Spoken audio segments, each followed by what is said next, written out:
بلسانی یفقہوا قولی صلی اللہ علیہ وآلہ وسلم۔ محترم خواتین و حضرات، صحافی خواتین و حضرات، پرنٹ الیکٹرانک میڈیا کے تمام دوستوں، آپ تمام لوگوں کا بہت شکریہ، آپ ہماری ریڈ فیسٹ پہ ایک دفعہ پھر یہاں پر تشریف لائے ہیں۔ آج آپ کو یہاں پر زحمت دینے کی چند ریسنٹ قسم کی جو وہ وجوہات ہیں۔ سب سے پہلے تو ہماری پولیو کی کیمپین شروع ہو رہی ہے 1 سپٹمبر سے، 1 تاریخ سے 1 سپٹمبر سے ہماری پولیو کی کیمپین شروع ہو رہی ہے۔ آپ کو پتہ ہے کہ ملک میں اس وقت جو ہے وہ سیلاب ہے، پنجاب میں سیلاب ہے اور سندھ میں اب یہ سیلاب آنے والا ہے۔ تو آج ہماری ایک بہت امپورٹنٹ میٹنگ تھی جس میں تمام چاروں صوبوں کے چیف سیکریٹریز، گلگت بلتستان کے چیف سیکریٹری آزاد جموں کشمیر کے، اور ایک پھر پرائم منسٹر ہاؤس سے چیمہ صاحب اور بھرت صاحب جو کہ ایڈوائزر ہیں منسٹری آف ہیلتھ کے، مائی سیلف، میرے سیکریٹری، ہم سب نے ایک اور جو ہماری پولیو کی جو پوری ٹیم ہے، ایک بہت ڈیٹیل صبح میٹنگ ہوئی ہے۔ اور یہ ہم گیج کرنا چاہ رہے تھے کہ آیا کہ سیلاب کی وجہ سے صوبے اس مہم کو آگے ایکسٹینشن لیں گے، آگے ڈیٹ بڑھائیں گے یا نہیں۔ تو صرف آپ کے ذریعے لوگوں کو یہ بتانا چاہتا ہوں کہ صرف پنجاب کے صوبہ پنجاب نے اس کیمپین میں 10 دن کے بعد وہ شروع کریں گے، یعنی کہ وہ 10 تاریخ سے شروع کریں گے، 10 سپٹمبر سے۔ لیکن پورے پاکستان میں اس کے علاوہ پورے پاکستان میں یہ کیمپین 1 سپٹمبر سے شروع ہو جائے گی انشاءاللہ تعالی۔ تو میری ریکویسٹ جو ہے وہ آپ کے ذریعے تمام پاکستان کے والدین کو، فیملیز کو یہ ریکویسٹ ہے کہ اپنے بچوں کو پولیو کے قطرے پلوائیں، اپنے بچوں کو پولیو کے قطرے پلوائیں، کیونکہ پاکستان کے 127 ڈسٹرکٹس میں سے بیشتر میں پولیو کے جو وائرسز ہیں ڈسٹرکٹس میں وہ پازیٹیو ہیں۔ اس کا مطلب ہے کہ دشمن موجود ہے، یہ وائرس موجود ہے۔ اس سے بچاؤ کا صرف ایک ہی طریقہ کار ہے کہ آپ اپنے بچوں کو ویکسینیٹ کروائیں، آپ اپنے بچوں کو پولیو کے قطرے پلائیں، کیونکہ اس کا کوئی اور علاج نہیں ہے۔ کینسر کا علاج ہے دنیا میں، لیکن پولیو ایک دفعہ خدا نہ خواستہ لگ جائے تو اس کا کوئی علاج نہیں ہے۔ پاکستان میں 3 ایسی ریزروائرز ہیں جہاں پر پولیو وہاں موجود بھی ہے اور وہاں سے پھیل رہا ہے، اور وہ ساؤتھ کے پی، کراچی اور لاہور۔ ہمارے پاس سارا ڈیٹا موجود ہے۔ ساؤتھ کے پی میں ڈیفرنٹ ایشوز ہیں، کراچی میں ڈیفرنٹ ایشوز ہیں اور لاہور میں ڈیفرنٹ ایشوز ہیں۔ یہ 3 جگہوں سے جو وائرس ہے وہ پورے پاکستان میں ان 3 جگہوں سے پھیل رہا ہے۔ ساؤتھ کے پی میں ڈیفینیٹلی جو ہے وہ سیکیورٹی ایشوز ہیں، جو ساؤتھ کے پی میں 16 میں سے 13 کیسز ساؤتھ کے پی کے ہیں۔ 16 میں سے کے پی میں 16 کیسز آئے ہیں، پورے ملک میں اس وقت 26 کیسز ہیں، اس میں سے 16 جو ہے وہ کیسز وہ خیبر پختونخوا سے ہیں پولیو کے۔ اس 16 میں سے 13 کیسز جو ہیں وہ ساؤتھ خیبر پختونخوا کے ہیں۔ وجہ کیا ہے؟ پچھلے 3 سے 5 سالوں سے وہاں پر سیکیورٹی وجوہات کے بنا پر قطرے پلانے والی ٹیم نہیں جا سکی، جس کا نتیجہ آپ دیکھ رہے ہیں۔ تو یہ ایک طرح سے کیس اسٹڈی بھی ہے کہ جہاں پولیو کی ٹیم نہیں جا پا رہی وہیں سے پولیو کے کیسز نکل رہے ہیں۔ تو آپ کوئی بھی ہیں، کوئی بھی مسلک ہے، کوئی بھی پارٹی ہے، کوئی بھی آپ کا نظریہ ہے، آپ اپنے سارے اختلافات رکھیں، لیکن خدا کے واسطے آپ اپنے ہاتھوں سے اپنے بچوں کو زندگی بھر کے لیے معذور ہونے سے بچائیں۔ اس پولیو کو تمام سیاست سے الگ کر دیں، تمام ناراضگیوں سے الگ کر دیں، بجائے اس کے کہ ہمارے لوگ جائیں اور آپ اس کو ریفیوز کر دیں۔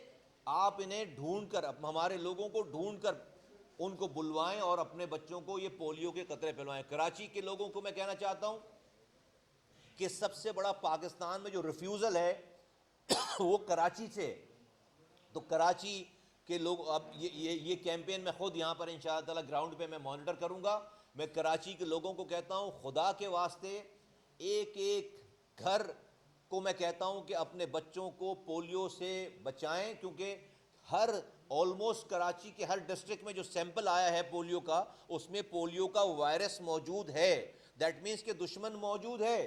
آپ ایک ہی طریقہ کار ہے اس سے بچاؤ کا، اور وہ یہ کہ آپ اپنے بچوں کو پولیو کے قطرے پلا دیں. جس طرح سے پاکستان میں اس وقت پولیو کے وائرسز موجود ہیں تو سال میں 25,000 کیسز آنے چاہیے تھے، 25,000، کیونکہ پولیو وائرس تو موجود ہے پورے پاکستان میں تو آلموسٹ بہت سارے جگہوں پہ، لیکن کیسز آئے 26.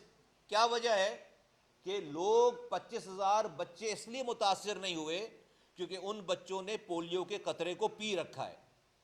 اگر آپ کے بچوں نے اس سے پہلے بھی پی رکھا ہے تو اس کو دوبارہ پلائیں. اس میں یہ ڈاکٹروں کی ہدایت ہے کہ اس کو بار بار پلانا ہے.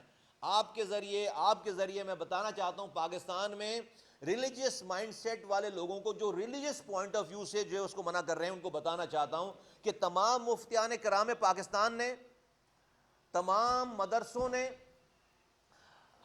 مولانا فضل الرحمان صاحب نے، سب نے اس پولیو کو انڈورس کیا ہے، اس کے اوپر ویڈیوز دی ہیں، اس کے اوپر بیان دیا ہے. اور آج جب ہم یہ بات کر رہے ہیں افغانستان میں جہاں پر طالبان کی حکومت ہے جو کہ ایک ریلیجیس حکومت ہے، جو آپ کے خیال میں اور یقیناً ایسے ہی ہوگا کہ امریکن ایجنٹ بھی نہیں ہے، یہودیوں کے ایجنٹ بھی نہیں ہے، اور کسی سے ڈکٹیشن بھی نہیں لے رہے ہوں گے. آج افغانستان میں ایکسٹینسو قسم کی پولیو ڈرائیو چل رہی ہے. سوائے قندھار کے جہاں پر ان کی لیڈرشپ رہتی ہے وہاں پر وہ گھروں پہ نہیں جانے دیتے طالبان. پولیو کے قطرے پلانے والوں کو، بچوں کو مسجد میں جمع کر لیتے ہیں اور وہاں پر پولیو کے قطرے پلائے جاتے ہیں. قندھار کے علاوہ پورے پاکستان میں ڈور ٹو ڈور کیمپین ہو رہی ہے. یہ تیسرا موقع ہے کہ پاکستان اور افغانستان ایک دن اپنی پولیو کی کیمپین شروع کرے گا اور ایک دن ختم کرے گا کوآرڈینیشن کے ساتھ. تو میں اس حوالے سے پورے پاکستان کو یہ کہنا چاہتا ہوں کہ وہ اپنے اس پاکستان، دنیا میں دو ہی ممالک رہ گئے ہیں افغانستان اور پاکستان جو کہ پولیو سے متاثر ہیں، اور ان کو میں کہنا چاہتا ہوں کہ انشاءاللہ تعالی ہم بہت جلد اس ملک کو پولیو سے آزاد کرائیں گے. دوسری، آج آپ کو پتہ ہے کہ سیلاب کی سچویشن ہے. 6 سے 7 دن میں، 5 سے 6 دن میں ہماری روز کی مانیٹرنگ ہو رہی ہے. ہیلتھ ایشوز کے حوالے سے ہمارے پاس جو NIH ہے، نیشنل انسٹیٹیوٹ آف ہیلتھ، وہاں پر ایک جو ہے وہ کمان اینڈ کنٹرول روم بنا ہوا ہے پورے پاکستان. کل میں نے میٹنگ کی ہے، آج صبح کی رپورٹ آئی ہے. صبح دن میں 2 دفعہ رپورٹ جنریٹ ہوتی ہے، صبح اور شام میں، اور ہم ریئل ٹائم پہ خیبر پختونخوا سے، پنجاب سے، سندھ سے، بلوچستان سے، آزاد جموں کشمیر سے اور گلگت بلتستان سے راؤنڈ دی کلاک ہم جو ہے وہ ان سے رابطے میں ہیں. NDMA کی ٹیم ہم سے کنیکٹڈ ہے ریئل ٹائم پہ. جس وقت جو ریکوائرمنٹ ہے، میں ابھی اس وقت میڈیکل فیسلٹیز کے حوالے سے بات کر رہا ہوں، وہ جو بھی ڈیمانڈ آئی ہے ہم نے وہ ڈیمانڈ اب تک الحمدللہ پوری کی ہے. اللہ کرے کہ پنجاب میں جو کچھ بھی ہو گیا اب اللہ تعالیٰ رحم کریں، اور یہ جو سندھ میں جب یہ ریلا آئے پانی کا تو یہاں سے بھی ہوپ فلی کے تمام تیاریاں سب کو وارن کر دیا گیا ہے، بتا دی گئی ہیں، تمام تیاریاں پوری، نہ جانی اور مالی نقصان نہ ہو، اور کم سے کم ہم اس نقصان کو منیمائز کر سکیں اور یہ ریلا جو ہے وہ یہاں سے سندھ سے بھی گزر جائے. As far as health facilities are concern, الحمدللہ فیڈرل گورنمنٹ اور پروونشل گورنمنٹ مل کر، آپس میں مل کر بڑی اچھی کوآرڈینیشن کے ساتھ جو ہے وہ ہم تمام ہیلتھ کی ریکوائرمنٹ کو پوری کرتے چلے آ رہے ہیں اور کر رہے ہیں. لیکن یہ ڈیزاسٹر جو اس وقت جو ہے وہ آیا ہوا ہے اور بھی آئے گا، کیونکہ یہ جو کلائمیٹ چینج ہے، یہ جو ماحولیاتی چینج ہے، یہ اب اگلے 100 سالوں تک یہ تمام چیزیں اور ایکسٹریم پہ جانے والی ہیں. جو انالیسز ہیں، اور بڑھنا ہے، اس نے کم نہیں ہونا. لیکن اس کو بڑھنے کے لیے جو نظام چاہیے، اس کو روکنے کے لیے، اس سے مینج کرنے کے لیے بہت بدقسمتی سے وہ نظام پاکستان میں موجود نہیں ہے. اور وہ کیا ہے؟ وہ یہ ہے کہ اتنے بڑے پیمانے پہ جب کوئی کلائمیٹی ڈیزاسٹر آتا ہے اس کو آپ وفاقی گورنمنٹ کی مشینری سے نہیں ریچ آؤٹ کر سکتے، اس کو آپ صوبائی حکومت کی بھی مشینری سے نہیں ریچ آؤٹ کر سکتے. اس کے لیے آپ کو لوکل گورنمنٹ کے مقامی نظام کو جس جگہ جس گلی پاکستان کے چپے چپے پہ، پہاڑوں پہ، دریاؤں پہ، صحراؤں میں، گاؤں میں، گھوٹوں میں، شہروں میں آپ کو لوکل گورنمنٹ کا مضبوط نظام چاہیے جو کہ سال بھر ان تمام کلائمیٹ چینجز کے حوالے سے کارروائی کرتے رہیں، اور جب خدا نہ خواستہ اس طرح کا کوئی ڈیزاسٹر آئے تو وہ لوکل ٹیمیں گراؤنڈ پر موجود، ان کے پاس اختیارات اور وسائل ہوں، اور پروونشل گورنمنٹ کی سپرویژن اور سپورٹ ہو، اور فیڈرل گورنمنٹ کی اس پہ سپرویژن سپورٹ ہو. پاکستان کے آج کے نظام میں اس طرح کے، بلکہ کسی بھی طرح کے کلائمیٹ ڈیزاسٹر کو مینیج کرنے کی کیپیسٹی موجود نہیں ہے، کیونکہ ہمارا نظام صوبائی اور وفاقی نظام پہ چل رہا ہے، صوبائی اور وفاقی نظام پہ چل رہا ہے. اور اسی حوالے سے آج جو ملک میں گفتگو ہے، صوبوں کے حوالے سے گفتگو ہے. میں بار بار یہ کہہ چکا ہوں کہ تقریباً آج سے 1.5 سال پہلے کی بات ہے، 1.5 سال پہلے کی بات ہے کہ آج کے موجودہ فیلڈ مارشل صاحب جناب آصف منیر صاحب، اور اس وقت کے 1.5 سال پہلے کے آرمی چیف صاحب، اس وقت آرمی چیف تھے، کراچی آئے تھے. انہوں نے بزنس کمیونٹی سے خطاب کیا تھا، وہاں پر اس خطاب کو باہر باقاعدہ پبلش کیا گیا، ٹی وی پہ بیانات دیے گئے، اور اس میں انہوں نے کھل کر پاکستان کے فیوچر کے بارے میں، پاکستان اپنے ویژن کو جو ہے وہ اس کا اظہار کیا تھا. اور اس ویژن میں انہوں نے پاکستان میں موجودہ 4 صوبوں سے زیادہ مزید صوبے بنانے کی انہوں نے باقاعدہ کھلے الفاظوں میں اپنے ارادے اور اپنے ویژن کا انہوں نے اظہار کیا تھا. ایم کیو ایم پاکستان، میں خود اس بات کی تائید کرتے ہیں، کیونکہ پاکستان میں اب اس کے بغیر آگے معاملات، یہ ملک چوک ہو گیا ہے. آپ دیکھیں اچھی پلاننگ کمروں میں ہو رہی ہے، اس اچھی پلاننگ کو گراس روٹ پر لے جا کر امپلیمنٹ کرنے میں مسئلہ ہے. اور امپلیمنٹ کیسے ہو؟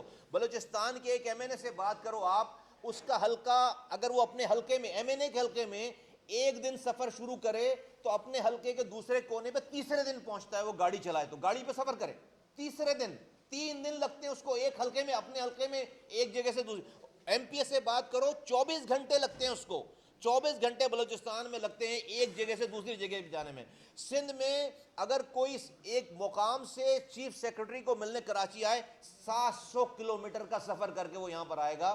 کیسے آپ گورننس کر سکتے ہیں؟ ہمارے پڑوسی ممالک افریقہ، ایشیا، انہوں نے جب جیسے جیسے ضرورت پڑی انہوں نے صوبے بناتے چلے گئے. صوبے بنانا کوئی خدا نہ خواستہ ملک توڑنے کی بات نہیں ہے، ملک کو اور اسٹرینتھن کرنے کی بات ہے. صوبے بنانا اپنے لوگوں پر اعتماد کرنے کی بات ہے، آپ لوگوں کو سینس آف پارٹیسپیشن دینے کی بات ہے، اس سینس آف پارٹیسپیشن کے ذریعے لوگوں کو اونرشپ دینے کی بات ہے. آج پاکستان کو اون لوگ اس لیے نہیں کرتے کہ آپ نے ان کی سینس آف پارٹیسپیشن نہیں ڈھونڈی.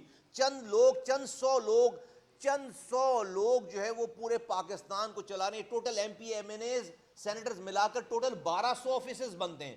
1200 آفیسز سے پورا پاکستان چل رہا ہے. نہیں، یہ کم سے کم جو ہے وہ 1,12,000 آفیسز ہونے چاہیے جس سے پورا پاکستان.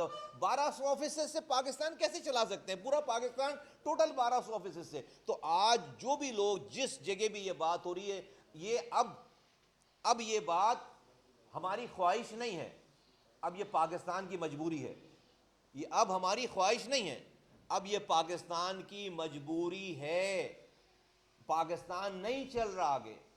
آپ کو میں مثال دوں، اس سندھ سے ہمارا تعلق ہے. ہم جب اپنی پولیٹکس میں بڑے ہو رہے تھے، ہم نے جب ہوش سنبھالا تو سندھ میں زرعی ٹیکس کے اوپر بات کرنا ایسا تھا کہ جب آپ نے رولر ایریاز کے سیاست دانوں کو ایک طرح سے خدا نہ خواستہ گالی بک دی، وہ اس کو ایسے ریئیکٹ کرتے تھے. جب آپ زرعی ٹیکس کی بات کرتے تھے تو اتنے ناراض ہوتے تھے کہ ایز اف کہ آپ نے ان کو کوئی برا بھلا کہہ دیا. حالات کی ستم ظریفی دیکھیں. پاکستان فائنینشلی جب کولیپس کر گیا اور آئی ایم ایف سے آپ کو بیل آؤٹ پیکج کی ضرورت پڑی اور ادروائز جو ہے وہ ملک جو ہے وہ ڈیفالٹ ہو رہا تھا، تو آئی ایم ایف کی پہلی شرط کیا آئی کہ آپ اپنے ملک میں زرعی ٹیکس جو ہے وہ لاگو کریں گے. تو کس سے اعلان کروایا آئی ایم ایف نے؟ وزیر اعظم سے نہیں. وہ لوگ جو سب سے زیادہ اس پر اعتراض کرتے تھے، اس کا اعلان زرداری صاحب نے کیا. زرعی ٹیکس کا اعلان اخبار اٹھا کے دیکھ لو، ریکارڈ نکال کے دیکھ لو، زرداری صاحب سے زرعی ٹیکس کا اعلان ہوا. اور وہ مجبوری تھی، صحیح کیا، مجبوری تھی. تو ایسا ملک میں فائنینشیل حالات ایسے آ گئے کہ جو لوگ ناراض ہوتے تھے زرعی ٹیکس کے نام پر، انہی لوگوں کے ہاتھوں زرعی ٹیکس جو ہے وہ ملک میں آج لاگو ہے. تو اسی لیے آج تحمل سے سوچنے کی ضرورت ہے کہ اگر اس ملک کو آگے چلنا ہے، اب وہ ٹائم آ گیا کہ اب یہ لگژری نہیں ہے، اب یہ کسی کی خواہش نہیں ہے، اب پاکستان کی مجبوری ہے.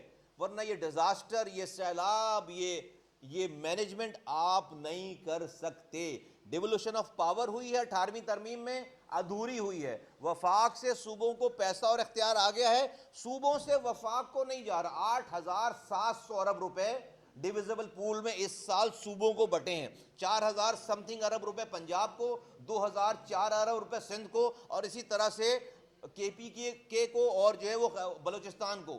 اب وہ 8,700 ارب روپے 4 لوگوں کے ہاتھوں میں آئے ہیں، چاروں وزراء اعلیٰ کے پاس. وہ وزراء اعلیٰ سے نیچے جانے کا کوئی نظام نہیں ہے، وزراء اعلیٰ سے نیچے پیسے جانے کا کوئی نظام. این ایف سی ایوارڈ کے نظام کے تحت آپ پیسے لے رہے ہیں اور نیچے پی ایف سی ایوارڈ نہیں دے.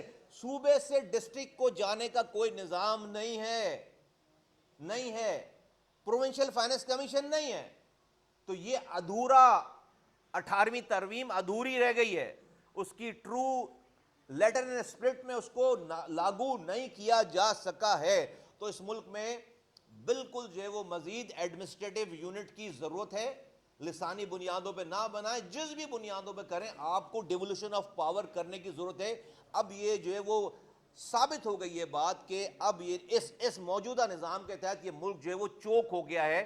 ہم اپنی اچھی انٹینشن ارادوں کے باوجود بھی لوگوں کو ریلیف نہیں دے پا رہے، لوگوں کے حالات چینج نہیں ہو پا رہے. پاکستان کو جو گرو کرنا ہے، تیز گرو کرنا ہے، دنیا کے مقابلے میں آنا ہے، آج اس ملک کے موجودہ نظام، بڑے بڑے صوبوں کے نظام کے رہتے ہوئے، این ایف سی ایوارڈ کے ہوتے ہوئے، اس کو این ایف سی ایوارڈ جو کہ ٹرو اب یہ کمپلیٹ نہیں ہوا صحیح معنوں میں ڈیولوشن، اس کے تحت جو ہے وہ اس وجہ سے آج ہم کوشش کے باوجود بھی گرو نہیں کر پا رہے. یہ 3 پوائنٹس کے اوپر میں نے آپ سے جو ہے وہ آج بات کرنی تھی. آپ لوگوں نے یہاں پر ٹائم دیا، آپ آئے ہیں، میں آپ کا شکر گزار ہوں، اور میں اپنی بات یہاں پر ختم کرتا ہوں. اگر آپ کے کچھ سوالات ہیں تو میں حاضر ہوں.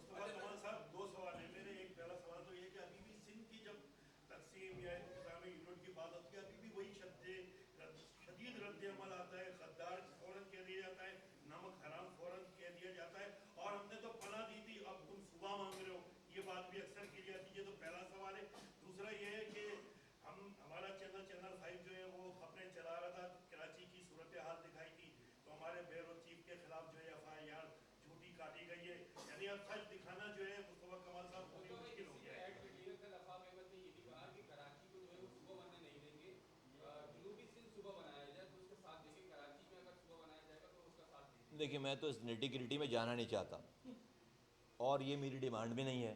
میں نے تو آپ کو بتایا کہ آج سے 1.5 سال پہلے آج کے موجودہ فیلڈ مارشل صاحب، اس وقت کے آرمی چیف صاحب یہاں پر آئے تھے.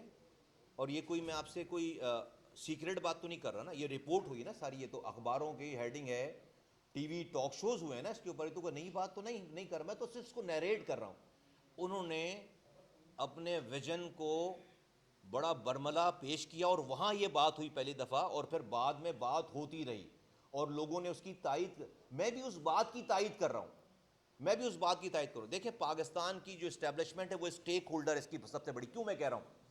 جب آپ اپنے اس اور سینٹرلائز وے آف مینجمنٹ کی وجہ سے، میں نے آپ کو بلوچستان کی مثال دی، سندھ، جب آپ لوگوں کو سرو نہیں کر پا رہے، اور لوگ جو ہے وہ مایوس ہو کر، متاثر ہو کر، اور غربت کی سطح لکیر سے نیچے جا کر جب وہ ریاست کے خلاف ہو جاتے ہیں، جب وہ اپنا غصہ شو کرتے ہیں، اور اس میں سے 1% جو ہے وہ ہتھیار اٹھا لیتی ہے، تو آپ کیا کرتے ہیں؟ آپ اسی فوج کو کہتے ہیں آجو بھائی فلاں فلاں آدمی جو ہے وہ غدار ہو گیا ہے، ملک کے خلاف بات کر، آجو لڑائی کرو. 40 سال سے آپ اپنی فوج کو لڑوا رہے ہیں، اپنے لوگوں سے لڑوا رہے ہیں، نہیں لڑوا رہے؟ اس کی یہ لوگ ملک کے خلاف، یہ لوگ بنا کون رہا ہے؟ کہاں بن رہے ہیں؟ یہ ہمارا نظام بنا رہا ہے. اس لیے آپ کیا زندگی بھر اپنی فوج کو اپنے لوگوں کے سامنے کھڑا کرتے رہیں گے؟ تو فوج اس کے اندر سب سے بڑی اسٹیک ہولڈر ہے، اس لیے کہ آپ اس ناانصافی والے نظام کے ذریعے جب لوگ متاثر ہو رہے ہیں، جب لوگ ملک سے، ریاست سے بدزن ہو رہے ہیں، اور جب وہ غصے میں ہتھیار اٹھا لیتے ہیں، آپ پھر اسی فوج کو لا کر پھر جو جاگیردار وڈیرے سرمایہ دار اس کو اپوز کر رہے ہیں، وہ پھر اپنی فوج بنائیں، ان سے لڑیں، پھر اس فوج کو تو اپنے لوگوں سے نہ لڑوائیں۔ تو آپ کا اس نظام، یہ نظام کیا کر رہی ہے؟ یہ نظام جو ہے وہ ملک کے خلاف لوگوں کو کر رہی ہے، لوگوں کو بزن کر رہی ہے، اور پھر کل کو جو ہے وہ پھر آپ جب وہ بزن ہو جاتے ہیں، آپ اسی فوج کو اور پھر کومنٹری بھی کرتے ہیں کہ یہ زیادتی ہو گئی، وہ زیادتی ہو گئی۔ بھئی اس نظام میں ملک کے خلاف لوگ بنا کون رہا ہے؟ یہ نظام بنا رہا ہے۔ میں اس نظام کی تو بالکل اسٹیک ہولڈر ہیں وہ، میں کھل کر یہ والی بات کر رہا ہوں، کیونکہ ان کو اینڈ میں آپ انہی سے لڑواتے ہیں لوگوں کو۔ اس ملک میں 40 سالوں سے آپ یہ کرتے چلے آ رہے ہیں، تو جب تک آپ اس چیز کو گراؤنڈ پہ ایڈریس نہیں کریں گے، لوگوں کو سینس آف پارٹیسپیشن نہیں دیں گے، اس ملک کی اونرشپ، سینس آف اونرشپ نہیں آئے گی۔ جی اچھا مصطفیٰ بھائی، آپ نے بھی کہا کہ پاکستان چوک ہو چکا ہے، وفاقی وزیر جو ہے وہ پریس کانفرنس میں کہہ رہا ہے پاکستان چوک ہو چکا ہے۔ ایم کیو ایم کی پالیسی کیا ہے؟ کوئی مہم چلائیں گے نئے انتظامی یونٹ بنانے کے لیے؟ کیا کرنے جا رہے ہیں؟ ایم کیو ایم جو ہے وہ اپنی تو بات کر چکی ہے۔ میں آج ایم کیو ایم ہوں آپ کے سامنے، میرا تعلق، میری پارٹی تو ایم کیو ایم ہے، تو ایم کیو ایم یہ بات کر رہی ہے۔ ایم کیو ایم کا میں ذمہ دار ہوں، سینٹرل کیبنٹ کا میں رکن ہوں، تو ایم کیو ایم کی ہی بات ہے۔ لیکن ڈیفینیٹلی جب ایم کیو ایم اکیلے یہ بات کرتی تھی تو اس کی لگتا تھا کہ ایم کیو ایم کی ڈیمانڈ ہے۔ آج کی میری اس بات میں اور پہلے کی بات میں ہم تو یہ بات جو ہے وہ کہتے چلے آ رہے ہیں، لوگ کہتے چلے آ رہے ہیں ساری، ہم اس کو دوسرے طریقے سے کرتے تھے۔ فرق یہ ہے کہ اب یہ بات میری ڈیمانڈ نہیں ہے، اب یہ پاکستان کی مجبوری ہے، اس نظام کو چلانے کی، پاکستان کے نظام کو چلانے کی مجبوری ہے، اور اب یہ بات میں نہیں کر رہا، میں تو کسی کی بات کی تائید کر رہا ہوں۔ بابا یہ بتائیے گا کہ حال ہی میں ادویات قیمتوں میں ایک دفعہ پھر بڑا اضافہ دیکھا گیا ہے۔ ایک طرف پرائم منسٹر کہتے ہیں کہ ملک میں جو ہے استحکام آ گیا ہے، مہنگائی کم ہو رہی ہے، اس کے ساتھ ساتھ دیکھیں دوائی قیمتیں یا دیگر اشیاء ہے، آٹا ہے، چینی ہے، تو یہ کون سی سستا ہے؟ یہ مہنگائی کہاں کیسے ہو نہیں، رہی ہے؟ ہم نے یہ تو فارمولا تو بتائیں نہیں، کیسے ابھی ہو تک تو دواؤں کی قیمتوں میں میرے آنے کے بعد تو جب سے میں ہوں تو کوئی اضافہ نہیں ہوا دواؤں کی قیمتوں میں، بلکہ نہیں اضافے کی جو ہے پروپوزل آئی بھی ہے، ہوا نہیں اضافہ، اور دواؤں کی قیمتوں میں آفیشیل کوئی اضافہ نہیں ہوا ہے۔ سال کی روٹین کی جو چیز ہوتی ہے وہ روٹین کے کام ہے سارے، لیکن جو ہے وہ دواؤں کی قیمتوں کا پروپوزل آیا ہوا ہے، اس میں وہ کیبنٹ سے اپروو ہونا ہے، اور کیبنٹ میں ڈسکشن جاری ہے، اور آج کے دن جب میں آپ سے بات کروں دواؤں کی قیمتوں میں کوئی اضافہ نہیں ہوا ہے۔ ہم نے اس سے پہلے جو کیئر ٹیکر دور تھا اس زمانے میں اس وقت کے وزیر اعظم نے دواؤں کی کمپنیز کے حوالے سے ڈی ریگولیٹ کیا ہے، بہت ساری دواؤں کو جو نان ایسینشل دوائیں ہیں ان کو جو ہے وہ ڈی ریگولیشن ہوئی ہے، ان کو لبرلائز کیا ہے، ان کی قیمتیں حکومت سیٹ نہیں کرتی، ان کی قیمتیں جو آپس میں ریگولیشن، ان کی اپنی کمپٹیشن کے ذریعے وہ چیزیں جو ہے وہ سیٹ کرتے ہیں آپس میں، اس والی بات کو کرتے ہیں۔ لیکن ابھی نہیں، لیکن کبھی بھی اس کانسیپٹ کو، اس بات سے آپ کی بات کا وہ، لیکن میں اب الگ بات کروں اس سے۔ دیکھیے جب آپ اوور آل کسی ملک میں اکانومیکلی آپ ڈسکس کرتے ہیں، جب انفلیشن آپ کی جا رہی ہے اوپر، آپ کے ڈالر اوپر روپے کی قیمتیں کم ہو رہی ہیں اور تمام چیزوں میں اضافہ ہو رہا ہے، تو دوائیں جو ہے وہ الگ سے اس کے نہیں ہو سکتا نا کہ بزنس کرنے والا اس میں تو اس کا نتیجہ اگر حکومت نہیں بڑھائے گی، یہ میں ابھی تو کچھ بھی نہیں ہوا ہے، لیکن میں آپ کو ایک جنرل بات کر رہا ہوں، اگر حکومت ان دواؤں کے مارکیٹ ریٹ کی اور دنیا کے اندر جو اس کی وہ ہیں جو اس کی پرسنٹیج، اگر اس حساب سے ایکٹ نہیں کرے گی تو وہ کمپنیاں کیا ہوں گی؟ وہ کمپنیاں بند ہو جائیں گی، وہ چلے جائیں گے۔ اور آج کئی ایسی بات ہے کہ اگر وہ کمپنیاں بند ہو گئیں اور کل کو پھر آپ کو دوائیں چاہیے، پھر وہ دوائیں مارکیٹ میں بلیک میں آتی ہیں، نہ اس کا پھر کوئی کنٹرول ہوتا ہے، پھر جس کے پاس پیسے ہیں وہ کوئی اسمگل کر کے لے کر آ رہا ہوگا، کوئی اس کو جو ہے وہ پھر یہ کام ہو رہا ہوتا ہمیں۔ تو جب ریاست کام کرتی ہے تو ریاست کو ایک عام آدمی کا بھی خیال کرنا ہے، اور اس ریاست میں جو لوگ بزنس کر رہے ہیں اس کا بھی خیال کرنا ہے، وہ دشمن نہیں ہے۔ آپ دنیا بھر میں حکومت جاتی ہے، حکومت کے لوگ جاتے ہیں، وزراء جاتے ہیں، وزیر اعظم جاتے ہیں، ہم کیا کرتے ہیں؟ ہم کہتے ہیں آؤ بھائی آؤ ہمارے یہاں انویسٹمنٹ کرو، آؤ بھائی آؤ ہمارے یہاں انویسٹمنٹ کرو۔ تو جب آپ کسی کو انویسٹمنٹ کرنے کے لیے لے کر آتے ہیں یا لوکل سے انویسٹمنٹ کرواتے ہیں، کیا یہی بات ہوتی ہے نا ہر محفل میں کہ بھائی آؤ انویسٹمنٹ کرو، لوکل بھی، تو بھائی آپ لوکل کو مارکیٹ ریٹ سے پیسے دیں گے جب آپ کوئی انویسٹمنٹ کرے گا نا، آپ نہیں کریں گے، دنیا پڑی ہوئی ہے۔ تو اگر آپ اس کو جب آپ ماشاءاللہ سے بہت سارے جو ہے وہ آپ نالجبل لوگ ہیں، میں آپ کے سامنے چونکہ میرے لیے بھی بہت ساری چیزیں نئی ہیں، میں نے سیکھی ہیں جا کر دیکھ رہا ہوں، تو آپ کے سامنے یہ سینیریو رکھنا چاہتا ہوں کہ آپ جب ایویلویٹ کریں تو ان دونوں چیزوں کو سامنے رکھیں، اس سے نقصانات اور فائدے سامنے رکھیں. جو مارکیٹ جس طرح ریئیکٹ کر رہی ہوگی، جو تمام اشیاء کی قیمتیں ویسے ہی ریئیکٹ کر رہی ہوں گی، لیکن آج کے دن اس وقت جو ہے وہ ان 4-5 مہینوں میں کوئی دوا کی قیمت جو ہے وہ نہیں بڑھی ہے. بہت شکریہ، تھینک یو. ایک منٹ. آپ نے وزیر صحت کا منصب سنبھالنے کے بعد سندھ کے علاوہ پنجاب کی یا دیگر صوبوں کی بات کریں تو اسپتال ادویات بہتر کام ہو رہا ہے، مگر سندھ میں جو ہے تاج اب تک جو ہے اسپتالوں کی حالت خراب ہے، دوائیاں ہیں، لوگ پریشان ہوتے ہیں. اس حوالے سے آپ کی سندھ حکومت سے کوئی بات ہوئی ہے، وزیر صحت سے بات ہوئی ہے سندھ کے؟ دیکھیے آپ کو پتہ ہے کہ اسپتال سارے جو ہے وہ 18ویں ترمیم کے بعد جو ہے وہ ڈیوالو ہو گئے، اور سارے اسپتال فیڈرل گورنمنٹ کے پاس اسلام آباد کے چند ہاسپٹلس کے علاوہ پنجاب میں ایک جو ہے وہ شیخ زائد ہاسپٹل ہے جو کہ کاغذوں پہ چلا گیا ہے، وہ بھی صوبے کو کچھ لائبلٹیز کا مسئلہ رہ گیا جو کہ آپس میں طے کر کے وہ بھی جانے والا ہے. جنا اسپتال 3 سال پہلے تک جو ہے وہ فیڈرل گورنمنٹ کے پاس تھا، وہ بھی پروونشل گورنمنٹ کے پاس. تو جو ہاسپٹلز ہیں سارے پورے پاکستان میں، وہ تو سب ڈیوالو ہو کر پروونسز کے پاس ہیں. اور ڈیفینیٹلی ہماری کوارڈینیشن ہے، ہماری تمام، میں نے آنے کے بعد سارے صوبوں کے وزراء جتنے بھی صحت کے وزیر تھے ان سب سے میری اپنی پرسنل گفتگو ہوئی ہے، میں نے پرسنل ملاقاتیں بھی کی ہیں، اور جو ہم سمجھتے ہیں تجویز بھی دیتے ہیں، بات بھی کرتے ہیں، لیکن definitely at the end of the day ہمارا کوئی ان کے اوپر ڈائریکٹ کنٹرول نہیں ہے. وہ صوبائی سبجیکٹ ہے، وہ اس کے اوپر جو ہے وہ اپنا جو کچھ کر رہے ہیں اچھا کر رہے ہیں تو ذمہ دار ہیں، اور اگر برا کر رہے ہیں تو ان کو وہ چیزوں کو بہتر کرنے کی ضرورت ہے. جی.